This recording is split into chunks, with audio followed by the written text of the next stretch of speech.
Hello everybody, Neon here. I have a super exciting interview for you with Dabacabb, a YouTube content creator who's decided that he wants to get involved in Artifact, and he actually traveled to PAX for the purposes of battling, getting his hands on beta keys, and was actually able to take down Luminous Inverse as the first match of the day on the second day.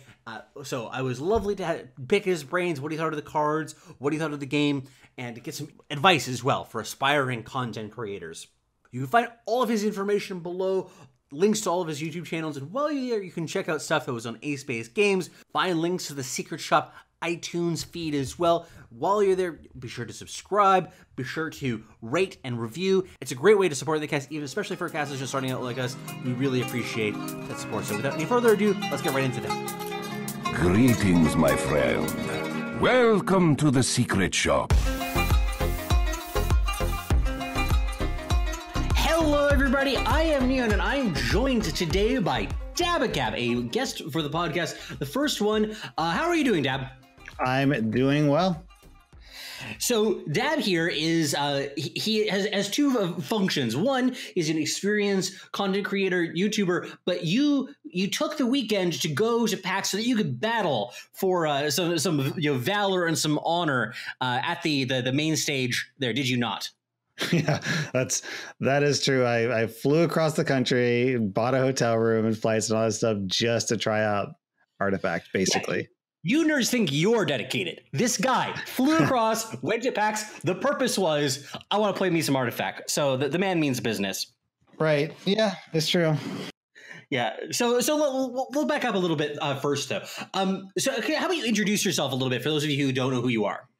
My name is Dabacabb. I am a professional YouTuber. I have two YouTube channels, one on Overwatch, one on Fortnite. And as of today, actually, I have an Artifact channel, which is the whole point of going to PAX to check out the game is I was thinking about making an Artifact YouTube channel, and I wanted to confirm my suspicions, and the game kind of checked out. So I'm dipping my toe into the world of Artifact and see how that goes.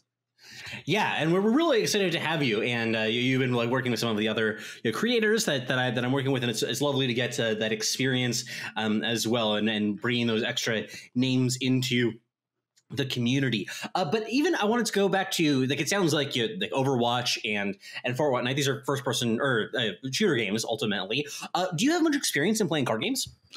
I played like Magic the Gathering a bit when I was younger, but I always wished that I could get into it, but it was kind of prohibitively expensive. And the main thing was just, I always thought it was a little bit bizarre to like drive to a gaming store just to play Magic the Gathering. If I had friends who were like, who hung out with me all the time and liked Magic, then I'm sure I would have gotten into it. But for the most part, just sort of lack of opportunity and lack of means with Magic, even though I like it.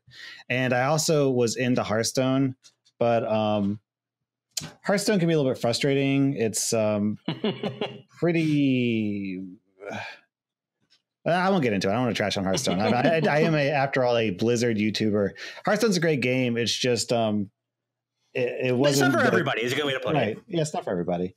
And I think Artifact might be right. I actually really love card games. I've always sort of hoped that the card game genre would take off, and it kind of did with Hearthstone. There's been a couple of other games that are popular, but just none of them really sat with me right. But I think Artifact might be that game. Well, I mean, definitely part of it is also having a big name studio behind it to help like push it in that way really helps too, I think. So, Valve really putting their weight behind this title has made a really big difference in getting people really excited about it. But yeah, so, and I definitely think that there are a lot of people too who you hear everybody says like, yeah, no, I played Magic once upon a time, but I moved away from the game store, or I didn't really like their online clients, so I didn't really stick with it. So there've been but they really like the idea of a card game. So it sounds like you're a part of that camp. Yeah, man, I'd love a great card game, digital card game. I would love to play one. I just need to find the right one. Just a couple of months left, hopefully. Yeah. But okay, so that's that background. But so you then are a full-time content producer, and you said yourself, I am interested in getting involved in Artifact, so I am going to fly across the country to get in on that PAX action. How about you give us a little bit of a taste of what it was like, like being there, waiting in line, meeting people, like what was that experience like? So, first off, I mean, the lines are brutal. They were real bad. I know a lot of people were complaining about online. It's they were pretty rough. It was cool because when it was your turn to come and play, they actually had a developer walk you through it. So I had Jeep Barnett, who, if you've been following Artifact content, he's been like in a couple of interviews about game design with Artifact. So that was kind of cool. He was like teaching me the game, even though, you know, I'd watched, I don't want to say a billion videos, more like 2 videos a billion times, because there just wasn't any content available. Yep. So I had a pretty good idea of how the game worked. And one thing that's actually, so there's a couple of reasons why I'm intrigued by Artifact. One is the strategic depth. It's made by Richard Garfield. Got a lot of faith in it. One is it's got a lot of rich lore to draw from with Dota. And that has been really successful with Hearthstone, because they've got all of World of Warcraft lore to draw from. But one of the big things for me, which is what I think it's going to make it stand out from like, what is it? The Elder Scrolls card game, or like Gwent, is Valve is a massive, massive company like Blizzard. And so I sort of expected it would have exceptional polish, like just a budget, essentially a really, really high budget that showed in the game. And when I went to the booth, that sort of came off. Like the booth was really well done. Everything was just pretty. The game's pretty. I just like, I'm one of those people who wants to play my games on max settings if my computer can handle it. Like if I'm going to sit for like 4 hours a day and play a game every day for 4 hours a day, I want to at least enjoy what I'm looking at. And Dota's gorgeous. It's really, really pretty. I think that Valve is just has the budget, has the manpower, has the gaming experience to make this game really, really well polished. So, I mean, it's like, on paper, what's wrong with this game on paper? Like designed by one of the best card game designers in the world, backed by one of the largest companies, set in one of the most well-known game universes. Like what's missing? There's nothing missing. Yeah, no, of course. Yeah, and I think that the point that you're making though about the polish, I think, is always interesting, because it's something that, you know, at one level, you know, us hardcore gamers, we don't want to like, you know, pretend that sort of matters. Like, no, we're here for the gameplay, we're here for, you know, the strategy and outwitting one another. But you know, it still matters to us, kind of like deep down, even if we don't realize it. That is something that, you know, the games that do well, you tend to have a lot of polish. If you just even look at something like you know, PUBG versus Fortnite, you could say that one of the big reasons that Fortnite, you know, I don't know the games probably as well as you do, but one of the big reasons that Fortnite took off, you know, like way ahead of PUBG, even though they started a lot later, is just because the polish was at another level. 100%. It looks better. It runs better on computers. Like cartoony graphics tend to do better on computers in general and consoles. So it's just, the game's just smoother overall. So yeah, I think that is a lot of the that, and it's free. I mean, yeah. Well, anyway, enough about that though. How about we actually talk then just a little bit about your broad impressions of playing the game? And this might seem like a silly question, but was the game fun? Okay, so yes, it was. Next question. No, I mean, so when I came into it, I was expecting the game to be, you know, complex and involved. You can tell just by looking at it, there's a lot of moving pieces. But as someone who had sort of like consumed every single video 10 or more times before going into PAX, I knew about as much as you could possibly expect someone outside of the closed beta to know about the game. But even then, I was constantly finding myself surprised.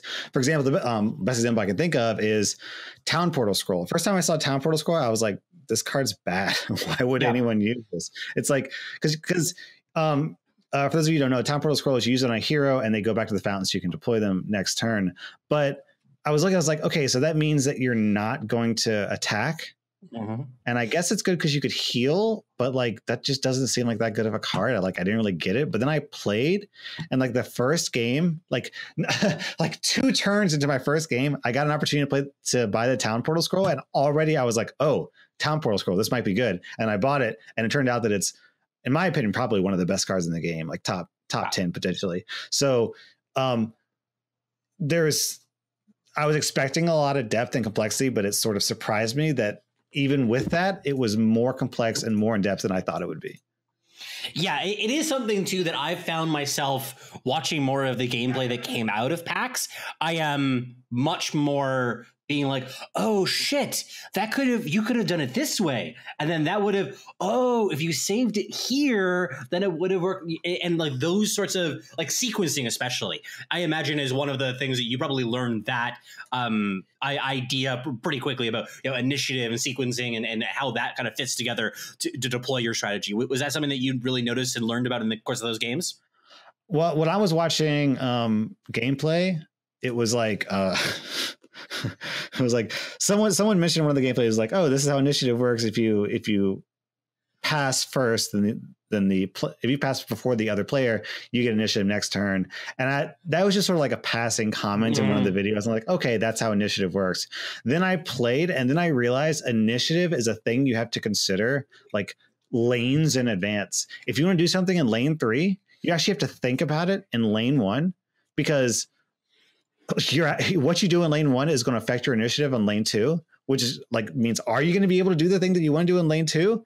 And if yes or no, that may affect whether or not you have initiative to do the thing that you need to do in lane 3. Initiative is incredibly important, and initiative comes from the previous lane. So even though the lanes are a bit siloed, they still sort of bleed into each other, if that makes sense. Yeah, and this is just to be totally clear for those of you who don't understand what the initiative is. The idea of who gets to play things like at which time, what's the pacing of the game, of who has control of it. So the idea is that in a given lane, so like let's say it's Dabacabb and myself who are playing, and it's just the beginning of the game. So I start, and I happen to be the person who's going first. If I do nothing, and then Dab does nothing, we pass that lane and we go into the next lane, and it's still my turn to go first. But if I played a spell in the first lane and then Dab does nothing and then I do nothing again, I'll have another chance and do nothing. Then we go to the second lane and Dab gets to go first. The reason that matters is that, for instance, if Dab has a removal spell for my hero in lane 2 and can kill it, then maybe he blocks for me from playing any spells, or fucks up my plans in some other way. Right. The best example I heard, or the best way to think about it, I heard from one of the casters was, every time you play a card, you give the other player initiative. Mm-hmm. Then if they play a card, they give you initiative. So basically, the first person who doesn't play a card seizes the initiative next time. That's actually really interesting to think about it that way, because it is something that, every card has a cost in the course of a normal card game. You say like, well, I'm spending this card, like I'm spending a fireball to kill my opponent's thing, and I have to weigh the cost of the mana, the cost of the fireball, the cost of the opponent's thing. And there's that cost benefit analysis that goes into it. But what you're saying is that there's an extra ingredient now, and that's the initiative that is like, that's placed on top of all of that. And you have to decide whether that matters or not in this situation. Yeah, like let me give you like a perfect example. You've got a blue hero in a lane, and they've got a black hero in the lane as well. So there's a good chance that they have some sort of kill spell. Like let's say coup de grace. So if they go to that lane and they coup de grace your one blue hero, you're not going to be able to cast any of your board wiping super big important blue spells. So that means that in the previous lane, you might actually have to just take a hit and just not play a spell that you really, really want to play in order to ensure that you get initiative next time. Or you could risk it and play the spell, but there's maybe the other player also really, really needs to cast a spell, or they think, oh, you know what, maybe I should keep the initiative. So it's sometimes you have to just take a hit in one lane in order to win in the following lane. There's just like, this artifact is by far the most complex, but in a good way, game I've ever played. Mm-hmm. Okay, so moral of the story is you liked it from that. So right. That's really exciting. But let's talk a little bit about the decks now, because I am actually really interested to get your impressions of some of the cards that we saw over the course of the weekend, because it's something to evaluate them on paper, but it's a lot different to actually play the decks, actually yourself, and you'll realize the applications and stuff. So how about we start with the blue black deck? I don't know if you have it in front of you, or you have. Yeah, I just pulled up the website where they have the decks laid out. So the black blue deck was pegged as aggro, and actually had a chance to play all these decks. Luckily, I found this deck probably to be the hardest one, because I heard that from other people too. Uh, Not to say that it's the worst, it's just the most unforgiving, because what the deck wants to do is not engage with the other cards in the lane and hit the towers. And doing that is difficult. And in order to do that, you have to just like blow your entire hand. Well, not how do I say this? You have to invest very, very heavily in a lane. You can't just like play one card and then suddenly you're winning a lane. You have to like play 2 or 3 cards and then you're winning the lane, and you push really, really aggressively in one huge push to, like, for example, you play Dimensional Portal, which summons 3 things, and then you play Disciple of Nevermore, which gives all of your guys plus attack but minus armor, and then you swing for all of them for massive damage. So that's 2 cards to create 4 creatures that have super high attack but super low defense. But if the opponent has any AoE in the middle of that, then like you'll Dimensional Portal, and then they may, well, they're probably going to do Disciple of Nevermore next time. So then you cast that, and then they hit you with an AoE, and then it's like, oh, bam, I just wasted 2 of my most important cards. I got 2 for 1s. So it's very unforgiving if you make mistakes. I felt like that was probably the highest skill ceiling. No, that's not right. The highest skill floor of all the decks, I would say. Yeah, that was something that it gave that impression, and also felt like almost the combination of heroes that you had for the deck seemed kind of odd to me. Like there were some elements of the deck that didn't seem like it really coalesced in some ways. Like something like Crystal Maiden did not appear to me to be a logical fit for this deck. Oh, I mean, that was my impression. I don't know if you had any thoughts about that. I've got mixed feelings about Crystal Maiden. She's got a lot of potential. I'm actually planning on making a video about her tonight. Oh, sure. Unfortunately, it was the first deck I played, so I felt like I didn't really have the knowledge I needed to evaluate her place in the deck super, super well. But I can see why she would be in the deck. The reason being, her passive allows you to dump a shitload of spells in one turn. Oh, sure. Okay. So if you're running a combo deck where you want to play 2 or 3 cards all at once for like a super big push, you want Crystal Maiden in your deck 100%. Okay, so if it's one of those turns that's like Dimensional Portal into Assault Ladders or something like that, then she really helps in those sorts of setups. Right. So like that's Dimensional Portal plus Assault. That's 7 mana, but with Crystal Maiden you can do that with 5 mana, and she doesn't even have to be in the lane. That's the big thing, right? So you can have Sorla Khan and some other blue hero in this lane, and then Crystal Maiden's off in some other lane, totally safe, protected, and then you cast these spells. Like the thing that you can do with Crystal Maiden, which I thought was really cool, is you put her in lane 3, and then unless the player has some sort of like a steam cannon that can shoot across lanes, that's 3 lanes of Crystal Maiden's passive that the other player just has to deal with. Oh, so that's actually interesting because I had guessed that it was only for the lane that she was in. So that's actually it's all 3 lanes, man. Okay, it's so good. It passive is one of the better passives in the game. Wow, yeah, and which explains that her body is kind of shit. But I mean, you win some, you lose some. Right. Okay, so that's really interesting. For that deck, how about we move on to the second deck, which is the Econ Ramp deck, green black. What were some of the cards that stuck out to you here? So the card that really like was fun to play with was Payday, because it's one of those cards where like you can play it any time. Like, do I play it on 5 gold? Do I wait until next lane where I have 8 gold? Do I wait until next lane where I have 10 gold? Do I wait till next turn? Yeah. So it's not like most other cards where it's like, oh, I have a creature, I'll play the creature so I can start doing stuff. There's this constant sort of evaluation of when to double your gold and the sort of risk and reward. I actually really enjoyed playing this deck. I kind of wished that I could have played it in the final game, because it's operating by rules that the other decks aren't really using, because its focus isn't on board and damage. It's more focused on gold. And I really liked having that extra layer of complexity. But the reason why I didn't go for it is because while I understood what the deck was hoping to accomplish, which was gain gold, I wasn't exactly sure what to do with the gold once I got it. Right. I know there's probably some really, really expensive items in the deck, but I just didn't really there's 2 components to every deck. There's how you win and then how you get there. And you can tell just by looking at the deck how you get there, which is gain a lot of gold, but I wasn't really sure what to do once I got there. So I didn't want to risk it. It felt like a slightly more complex game deck, just because, you know, it's the deck that cares about gold, and that just adds one more thing to care about that other decks don't have to worry about. Yeah, definitely the gold as a resource is one that I am really looking forward to playing around with, because you have these super powerful cards like Apotheosis Blade or Hornet Alpha that can very easily take over a game if they're active. It's just like one of my things is like, well, how consistently are you going to get them? Yeah, how quickly do I need to get these into my units? And then you also have to use them sort of effectively, because you know, like even just deploying and utilizing your heroes normally, you know, like doing that optimally is difficult. So doing the extra pressure when you are using these really powerful activated items to me seems like this added level of, you know, I need to play with these cards and understand how they work. Right.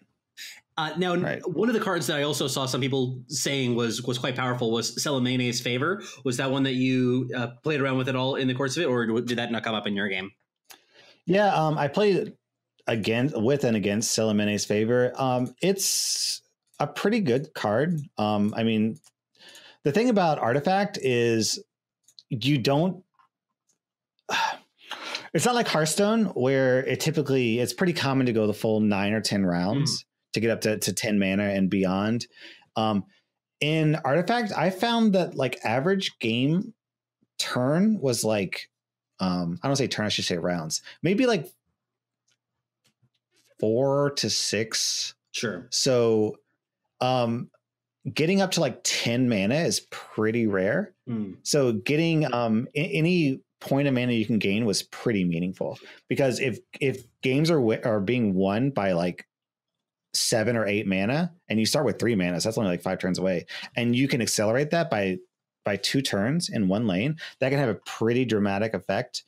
So yeah, it's got a lot of potential for sure, I would say. That was actually one of the questions I had for you, because it was something that a lot of the games that I saw, it seemed as if the game was if it was getting to 10 mana, the game was probably wrapping up around then, or you know, that maybe if players had been playing optimally, it would have finished by then. So it definitely seemed to me that was like, which helped me also evaluate the mana costs of cards and sort of help correcting of what the numbers are important. Right. And that seems really fast, but it's not, because each round is multiplied by 3 because you got 3 lanes. So there's a lot of stuff happens in one turn. Like I'd say, like, you know, basically one round of Artifact is like 3 rounds of Hearthstone. Sure. Okay. So that's like a full 10-round game if you're saying that it's going, you know, even to 3 or 4 turns. Right. Yeah, essentially. Okay. So that is that deck, unless you had any other comments on it before we move on to the next one. No, that's fine. So how about we talk about red blue? This was the control. This is the one that you ended up using to actually defeat the white dragon, Luminous Inverse, on stage. Very victorious. By the way, those of us who were hanging out with you in the Discord, we were watching the game as you were playing, and we were hyping it up. It was a lot of fun. So, but this was the deck that you used for that, and you actually casted this, kind of casted this deck, this game on your YouTube channel, like when you were launching the video of that game. So, why did you choose this deck to begin with?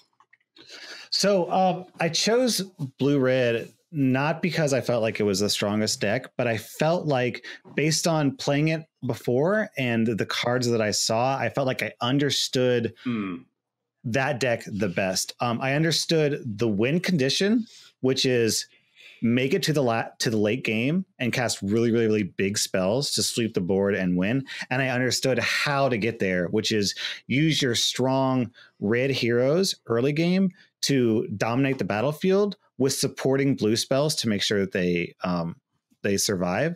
So like the blue red deck, I think only has 1 creature card, which is Red Mist Pillagers.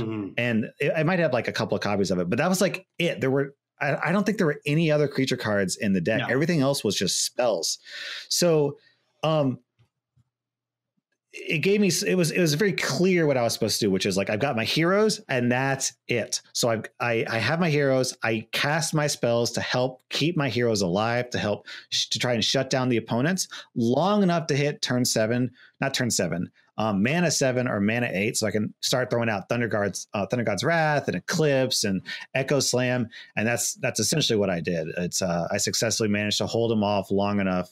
It's like a control. I mean, it's called a control deck, but it's control in the sense of early game you want to survive and stall. Late game, I tap all my mana and cast, Exodia, your massive spell, and just kick ass. Yeah, play the most expensive, like survive for a while and then cast the most expensive card in your hand every turn afterwards. Right. But and it's interesting that like this is a kind of style of deck that I had already been theorizing even before they showed the deck list. Because it seems in some ways weird that Keith the Bold and Bristleback would be part of a control deck because they're not exactly what you would associate with a controlling deck from other games, but the role is like actually does make perfect sense. Like they're meat shields, they slow down 2 lanes, hopefully a lot, and then that'll give you enough time to get to those haymaker spells. So that was something that I thought was a really interesting style of deck, and it seems to serve you well. Were there any cards from this deck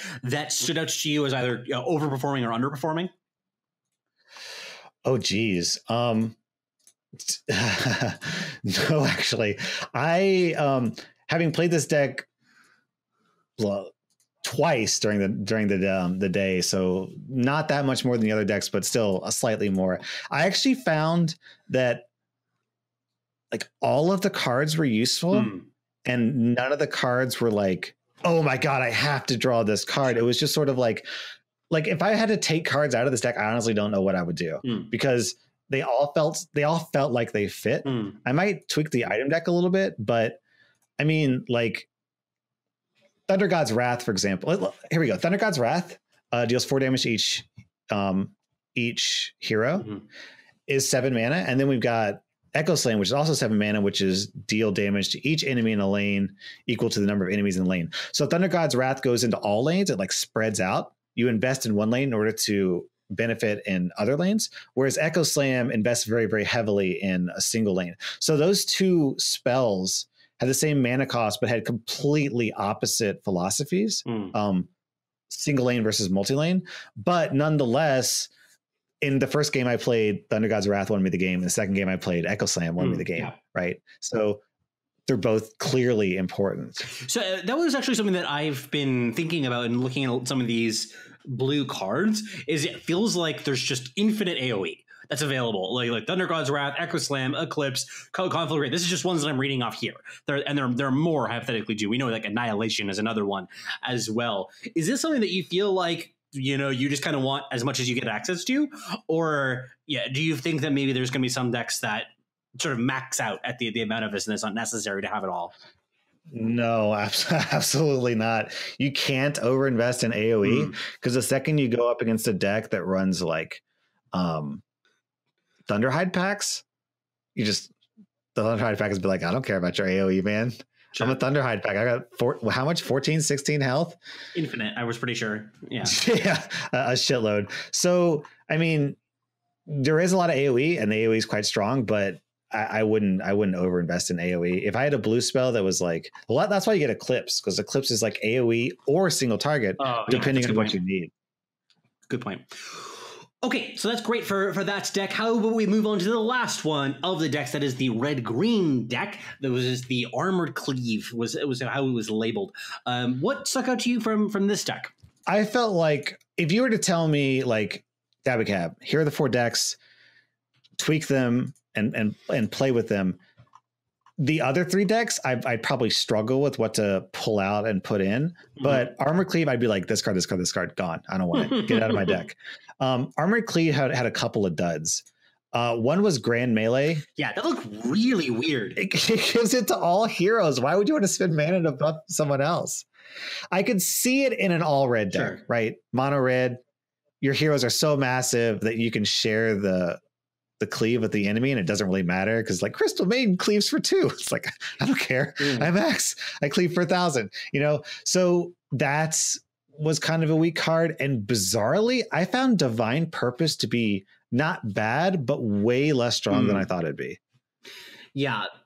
you'd think that damage immunity would be just insane, but like I play with it and it's like, it's okay. It's okay. Well, I think that the issue with a 7 mana card that does this is that you're just not affecting the board in a way of like, one of the things that you drew out in your videos is that oftentimes you are trying to decide of like which lanes are you committing to, which ones are you trying to win more or less, and divine purpose, like if you do it on something like an axe, your opponent can kind of be like, okay, well, I just can't get by that, I guess. So I'll either go around it and try to kill the tower that way, or I'll just give up this lane entirely. So in some ways, it doesn't help contest a lane that, like, if you're behind in a lane, it doesn't really get you ahead exactly, and it just costs a lot too.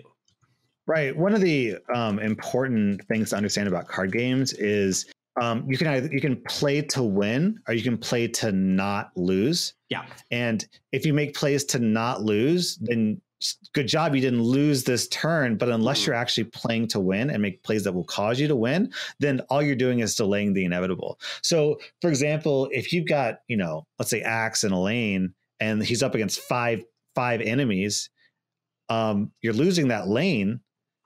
And you play divine purpose on him to make him invulnerable. He's not going to die that turn. Is that going to make you win the lane? Yeah, probably not. It's just going to make you not lose that lane quite as badly. Also, second thing about divine purpose is first time I did it, I was like, oh, sweet, divine purpose. Let's divine purpose. Like, I don't know, like Axe or one of the big green creatures like Farvalon, I forget his name. Farvalon, he's like a 4/10 or something like that.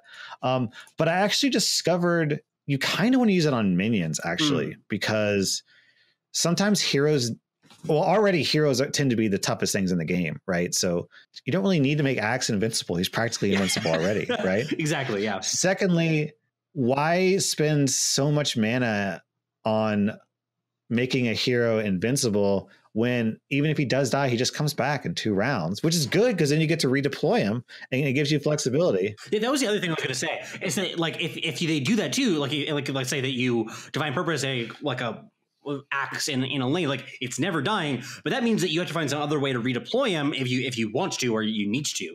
So like he's not going to take down an ancient solo, assuming that the game goes normally. So your opponent can kind of just like ignore it, and you have to find a way to get him out of that lane because he's not dying. I was actually listening to something by Sir Action Slacks today, actually, and he said the way he wants to use divine purpose is to put it on what's that rebel card? It's like a 2/3. Exile rebels or the rebel decoy? Rebel decoy. So you just put it on this like dinky little like 2-cost minion that swaps places. So like, oh shoot, Crystal Maiden is about to get his face caved in by Axe. So you play the rebel decoy, you divine purpose him, you swap him with Axe, and now that little dinky dude is constantly tanking Axe, and when you need to, you can swap him location. So I actually really like that concept. I think it's a better way to use divine purpose. It's just this deck just has a couple of duds, and I felt like Grand Melee and divine purpose were I'd cut them instantly if I had a chance to tweak that deck. Makes sense. Okay, so that gives you general impressions of the decks. Anything that you wanted to say about this, the experience of playing these decks and going to PAX that you wanted to cap off with from this segment? It was really fun. Yeah. I missed the game.